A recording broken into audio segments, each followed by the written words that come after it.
Welcome to Tex Murphy Radio Theater. When we last left our hero, Tex woke up in a place he'd never been, blindfolded and handcuffed, but managed to escape with the help of a mysterious young woman. Moments later, the kidnappers returned to the room, finding it empty. When they checked the ledge outside the window and still couldn't find Tex, an alarm was raised. Tex must be found, dead or alive.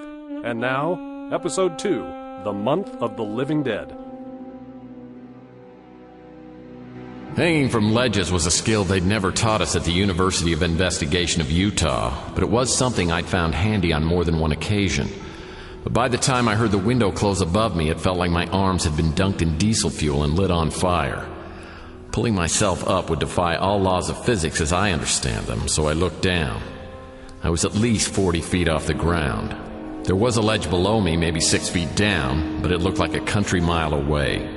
But desperate situations called for desperate measures. I closed my eyes and let go.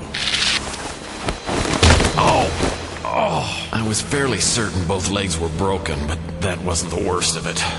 I looked over the ledge. 30 feet below me was a cast iron fence with long, sharp, pointy things on it. The branch of an ancient oak tree was almost in reach, but the standing long jump had never been my forte. I figure I needed to get a little lower before jumping, so I crawled back in through the window. I entered a dark room. Fortunately, my trusty Zippo was in the pocket of my trench coat. I moved the light around, looking for anything I could use as a weapon.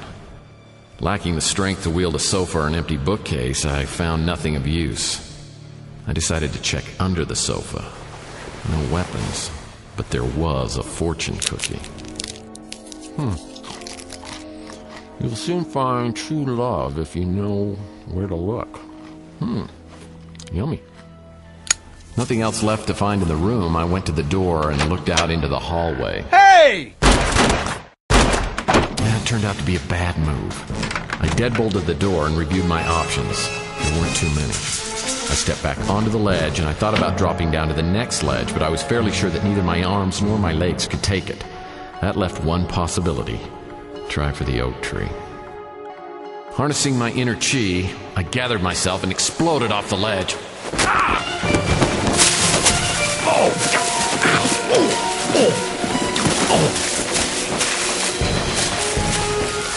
Luckily, I landed on a bush.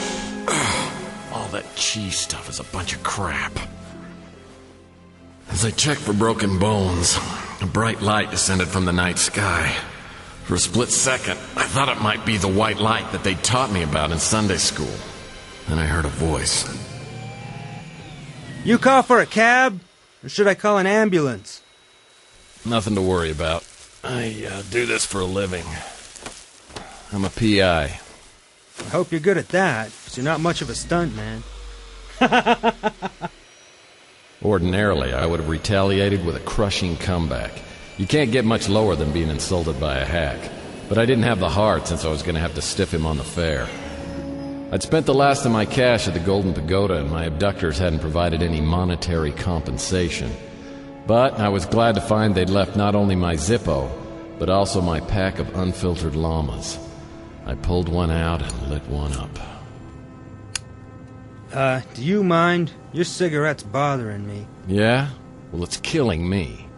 I smoked the llama all the way down, and seeing as how the cabbie never made a move for the eject button, I decided to use my line of credit to pay him. Here you are, brewing stew. I'll be just a second.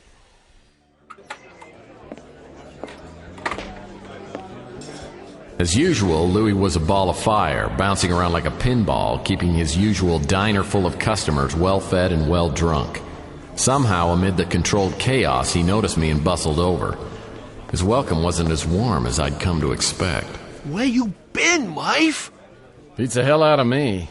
I hate to do this to you, but would you mind loaning me some cash? I got a cabbie outside who claims I owe him some money.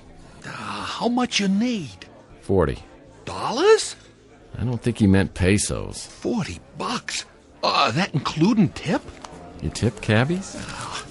Here's 50. You know, you shouldn't be showing your face in public.